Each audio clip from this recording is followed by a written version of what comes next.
Good afternoon, Leonelita. Good afternoon, ma'am. Can you tell me about yourself? My name is Leonelita Bornell, ma'am. I'm 35 years old. I got married to George Bornell and I have 4 kids, 3 girls and 1 boy. Okay, I have few questions for you to answer, so let's start. Why do you want to work as a maid? I want to work as a maid, ma'am, because I want to help my family and I want to continue the studies of my children, ma'am. That's all. Okay, why you choose Malaysia when there's a lot of other country? I choose Malaysia, ma'am, because it is near in the Philippines. That's all, ma'am. Okay, how are you qualified for this job? I qualified for this job, ma'am, because I have a local experience here in the Philippines. That's all, ma'am. May I know what is your educational level? I am a high school graduate, ma'am. Okay, what is your written experience? Plain housewife, ma'am.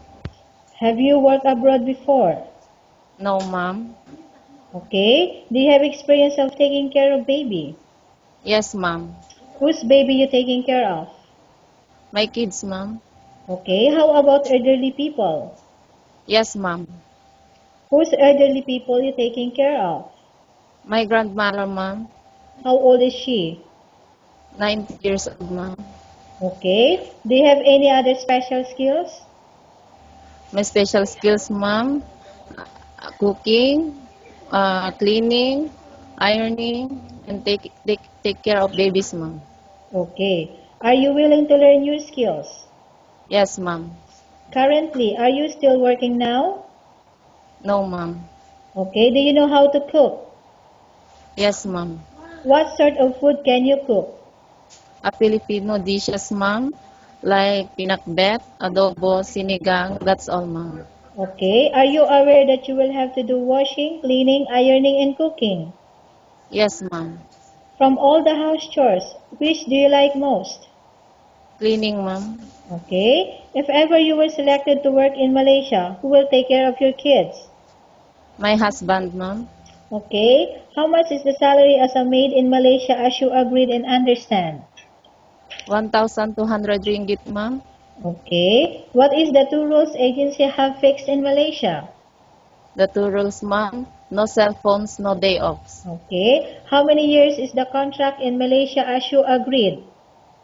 2 years contract, ma'am. Okay, can you describe for me your ethics?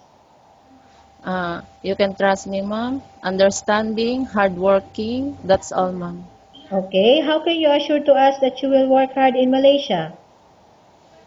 I assure you, ma'am, I finish my contract, ma'am. Okay, do you really understand of the rules and regulations of the agency? Yes, ma'am.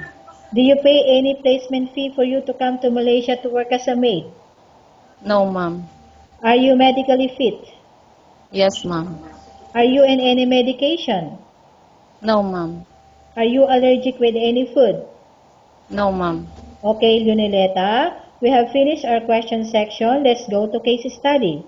I have two case studies for you and I want you to answer me truthfully, okay? Yes, ma'am. Okay, number one. Upon arrival in Malaysia within 6 months, if any of your family members passed away, what will you do? Will you continue to work till finish your contract or you will go back? I will continue to work to finish my contract, ma'am. Okay, number two. Once you reach Malaysia, let's say if you don't like to work and you want to go back, you have to bear the entire damages and the losses. Are you agreed for that? I agree, ma'am. Okay, Leoneleta, what do you want to tell to your employer who watching your video right now? Sir, ma'am, just me. You can trust me. I'm hardworking, kind, and I finish my contract to you, ma'am, sir. Thank you. Okay, thank you very much, Leonelita. We will update your agency if there's any selection made by the employer. Thank you, ma'am.